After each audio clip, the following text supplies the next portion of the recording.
Edad de Hierro es un pasaje épico en la historia del mundo, cuyos últimos capítulos siguen influyendo hasta nuestros días. El hierro cambió irreversiblemente el rostro de la agricultura, el rostro de la guerra. El arte de fundir y fabricar hierro fue desarrollado en el este de Asia Menor hace unos 3.500 años.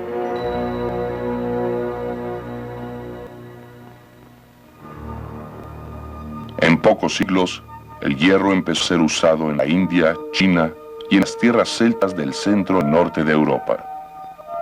En tiempos de Cristo, había surgido en África, al sur del Sahara.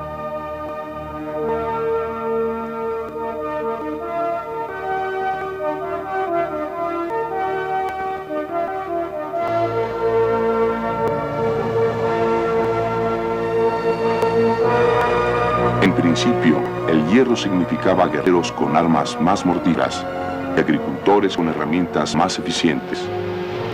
Al llegar la revolución industrial, el hierro y el carbón se habían convertido en los motores de la industria, hasta que su lugar fue ocupado por el acero, la electricidad y el petróleo.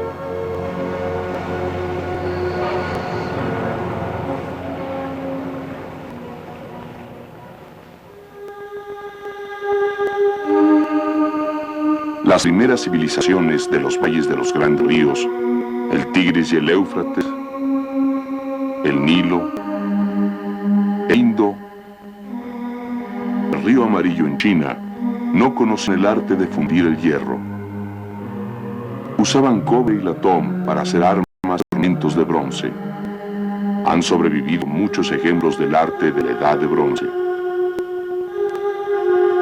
Por eso a veces se les llama imperios de la Edad de Bronce. En algunas regiones, el cobre y su aleación, el bronce, fueron trabajados durante 2000 años antes de que se empezara a usar el hierro. Aunque el mineral hierro es muy común, mucho más que el de cobre y latón, la tecnología de la producción de hierro era mucho más complicada que la fundición de cobre. Solo ciertos minerales producían hierro con la tecnología primitiva. La temperatura mínima para la fundición del hierro es mucho más elevada que para la del cobre o latón. Cuando se produjo hierro por primera vez, se le consideró una rareza, pero el conocimiento del proceso se propagó y se empezó a fundir hierro a partir de minerales en el este de Asia Menor. Los textos hititas mencionaban espadas y estatuas de hierro. La población de Asia Menor, alrededor del año 1200 a.C., ayudó a difundir el conocimiento del uso del hierro en todo el Medio Oriente y en otras regiones. Pero las armas de hierro seguían siendo un privilegio de reyes y nobles. No fue sino hasta el año 900 a.C. que las dagas de hierro estuvieron a la disposición del ejército asirio. Para el año 700 a.C., al avanzar la tecnología, el hierro empezó a ser usado en una variedad de herramientas y utensilios. Alrededor del año 2000 a.C., las primeras civilizaciones en China,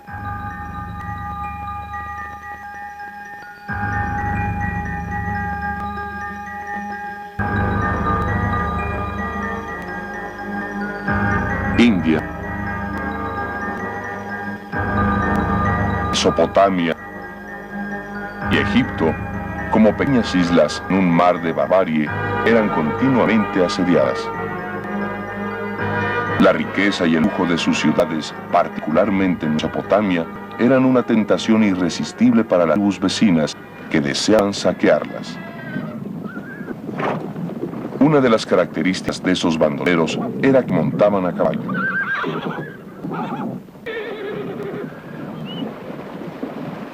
El caballo fue domesticado por vez primera en las estepas entre Europa y Asia, en lo que hoy es Ucrania. La destreza para montar es tan importante para estos jinetes mongoles de hoy en día como lo fue para las tribus y pueblos de hace 4000 años, que dependían de su habilidad para luchar mientras se movían rápidamente. Para el año 2000 a.C., el uso del caballo se había propagado a Europa y al cercano Oriente. Los hurritas, uno de los grupos que usaban caballos, establecieron un poderoso reino en el noroeste de Mesopotamia, que llegó a su apogeo alrededor del año 1500 a.C. Empezaron a usar perro tirado por caballos, y a través de sus relaciones con Babilonia, Asiria y Egipto, difundieron su uso a todo el Medio Oriente.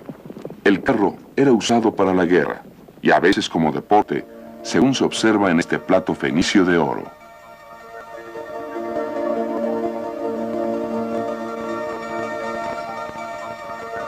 Alrededor del año 1200 a.C., el advenimiento de la caballería revolucionó la guerra. Ahora, tribus enteras y pueblos podían movilizarse.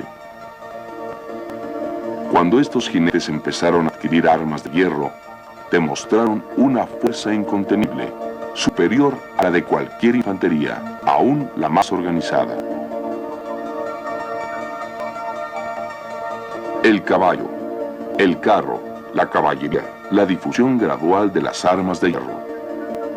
Todo se sumó para convertirse en un conjunto de avances tecnológicos que separaron la edad de bronce del año 2000 a.C. de la edad de hierro de los últimos 1000 años antes de Cristo.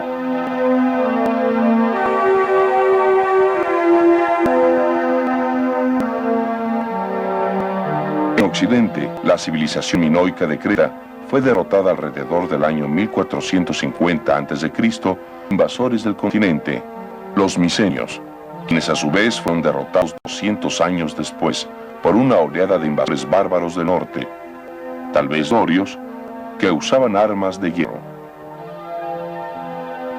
La capital minoica de Cnosos fue saqueada, así como Micenas y las otras ciudades amuralladas en el Peloponeso. La floreciente civilización del mar Egeo fue aniquilada. Esos ataques, realizados sin éxito por la población local, fueron un desastre para la región.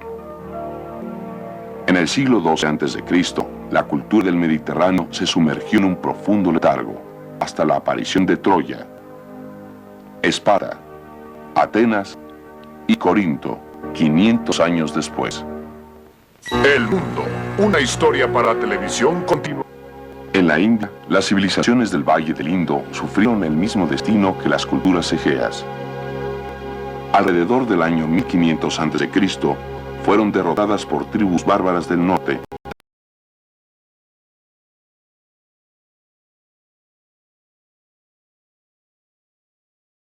La misma familia indoeuropea de pueblos que habían invadido Grecia.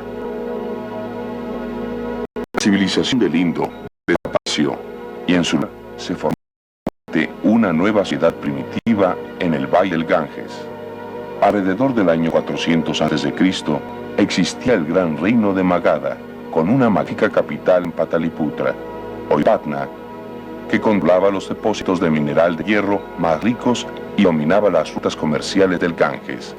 Este fue el núcleo del primer gran imperio indio, fundado después del año 322 a.C. por Chandragupta Maurya, y extendido por su nieto Asoka, quien llegaría a dominar casi toda la península.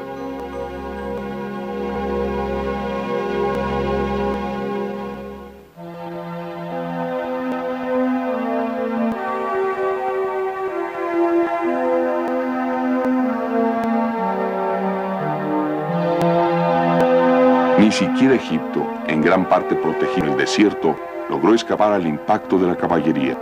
Invasores de Asia, conocidos como Hicsos, tomaron posesión del delta y el valle del Bajo Nilo, y lo dominaron por más de un siglo, hasta que fueron expulsados en el año 1570 a.C. Pero Mesopotamia, el botín más rico de todos, fue la región que sufrió los ataques más persistentes. Aquí, dos grupos diferentes de bárbaros convergieron en los centros de civilización. Un pueblo de habla semita del desierto sirio y los hititas indoeuropeos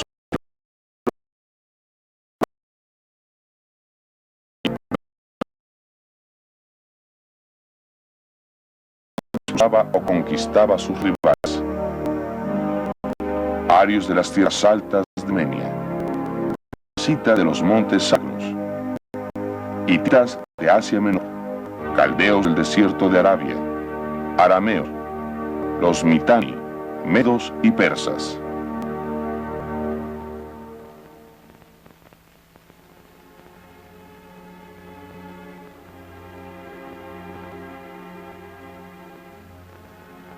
Finalmente surgieron dos grandes imperios, el hitita y el asirio.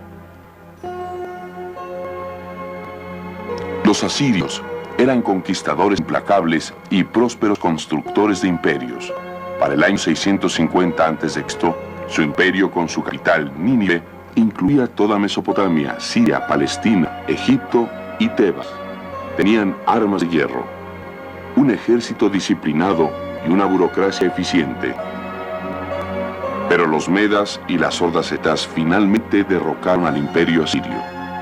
En el año 612 a.C., esta coalición destruyó a Nínive y puso fin a la presencia de Asiria en la historia.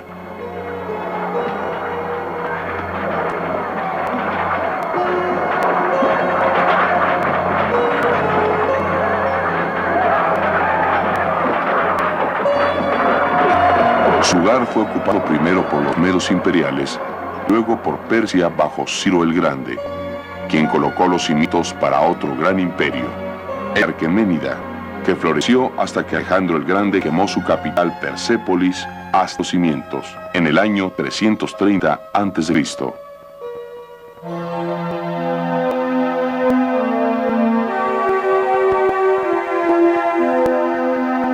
La Edad de Hierro, aún joven, había sido testigo de largos periodos de guerras y levantamientos. Pero esta etapa también tuvo un lugar positivo en la historia mundial. La civilización crecía gradualmente. Entre los años 2000 y 1000 a.C., surgieron una serie de comunidades a las orillas de los ríos y planicies costeras en el sureste de Asia, desde Bengala hasta el sur de China. Aunque las culturas de la Edad de Bronce, Creta y el Valle del río Indo habían desaparecido, la civilización sobrevivió en Mesopotamia y en Egipto tan solo con contratiempos locales y temporales. Los bárbaros que acapararon el poder querían disfrutar, no destruir lo que habían conquistado. Los asirios se consideraban como herederos y custodios de las civilizaciones sumeria y babilónica. Muchas inscripciones reales de Asiria fueron escritas no en asirio, sino en la lengua de Babilonia. Coleccionaban y conservaban la literatura del pasado de Mesopotamia, copiaban el arte de Mesopotamia y veneraban a los antiguos dioses como Ninursak, la diosa de la fertilidad. El cercano oriente continuó predominando a través de los siglos hasta la destrucción del imperio persa en el año 330 a.C. por Alejandro el Grande.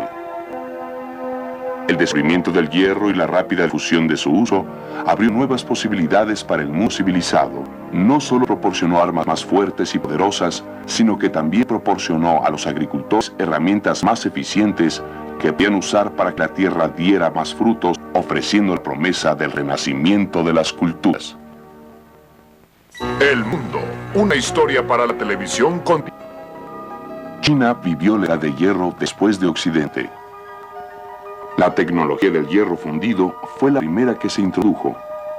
Así que desde el principio fue posible producir en masa piezas fundidas. La fundición de hierro se convirtió en un gran negocio manejado por el Estado y los industriales a partir del año 300 a.C. En la Edad de Bronce, las primeras civilizaciones de la dinastía Shang habían estado confinadas a las fértiles tierras de las márgenes del río Amarillo. Introducción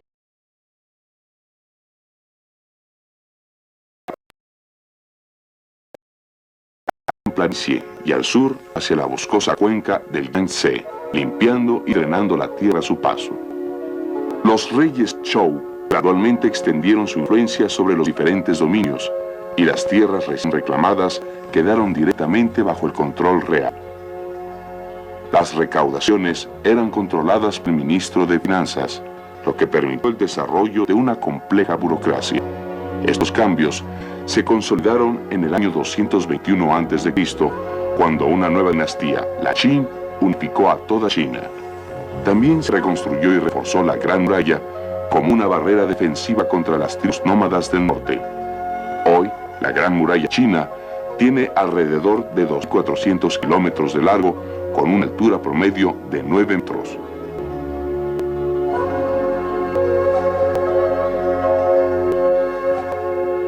La dinastía Qin, estricta y exigente, provocó reacciones de rebeldía entre los terratenientes locales. En el año 202 a.C., después de años de malestar social, la dinastía Han estableció firmemente su dominio imperial y expandió aún más el territorio y fuerza del imperio. Al mando del gran emperador Han Wu-Ti, quien gobernó del año 140 al año 87 a.C., China surgió como una de las grandes potencias mundiales. Su población continuó aumentando y en el año 2 después de Cristo se levantó un censo. El resultado fue sorprendente: 57 millones de habitantes con una densidad concentrada a lo largo de la planicie del Río Amarillo.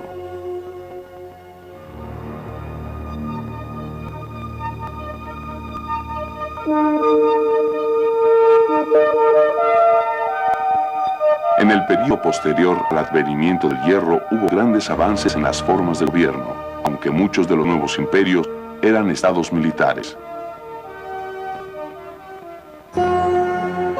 Ashoka, quien unificara la India, tenía un ejército de 700.000 hombres, con 10.000 carros y 9.000 elefantes. El rey persa tenía un excelente regimiento de infantería pesada, la vanguardia de su ejército, 10.000 hombres conocidos como los inmortales, según se observa en estos mosaicos de Persépolis. Ciro, el fundador del imperio persa, y más Darío, rechazaron en varias ocasiones las incursiones de la eficaz caballería escita en las estepas al norte del Mar Negro.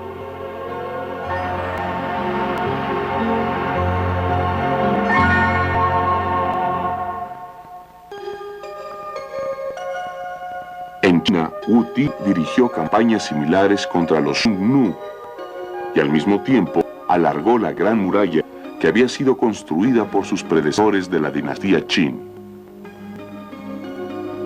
Una nueva era de relativa seguridad fomentó el crecimiento del comercio.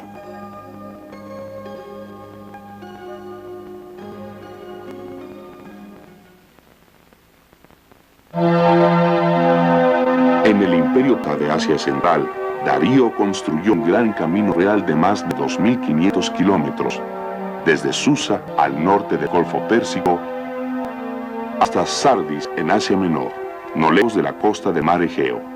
En la India, un camino similar comunicaba el delta del Gran Ganges con Taxila en el extremo noroeste, cerca del paso Khyber, donde se unía a las rutas caravanas de Persia, el Medio Oriente y Asia Central. En China, Chang'an, la capital del imperio Han, era una ciudad de 250.000 de habitantes que se encontraba en el centro de una intrincada red de caminos. Todas estas obras implicaban un gobierno eficiente característico de los nuevos imperios.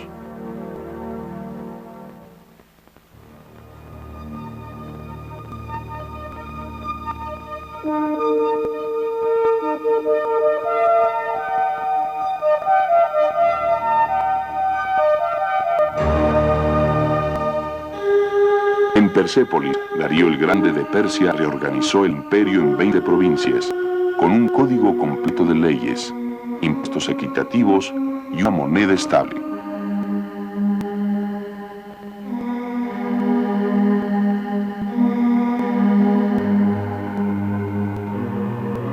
Se habían dado todos los elementos básicos de la administración moderna.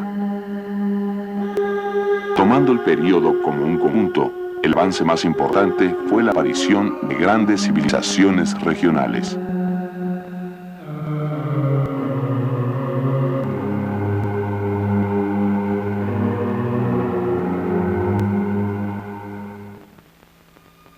Los imperios Qin y Han en China, el imperio Ashoka en la India y el imperio fundado por Ciro Persia abarcaban enormes regiones. En conjunto, cubrían casi todo el continente asiático desde el Océano Pacífico al este hasta el Mar Egeo. Con esta expansión llegaron nuevas técnicas de gobierno y nuevas formas de administrar los vastos territorios imperiales. El occidente se había rezagado y seguía viviendo al margen del mundo civilizado, pero casi desde el momento en que el primer emperador de la dinastía Qin, Chu-Chi, unificara a China en el año 221 a.C., un nuevo poder surgió en Occidente. En el año 241 a.C., Roma influida por Grecia y pertrechada con armas de la Edad de Hierro, empezó a recorrer el sendero de expansión imperial. En menos de 2 siglos, iba a establecer un vasto imperio en el Mediterráneo que rivalizaría con el gran imperio Han de Oriente. Grecia y su heredera Roma pronto dominarían a Occidente.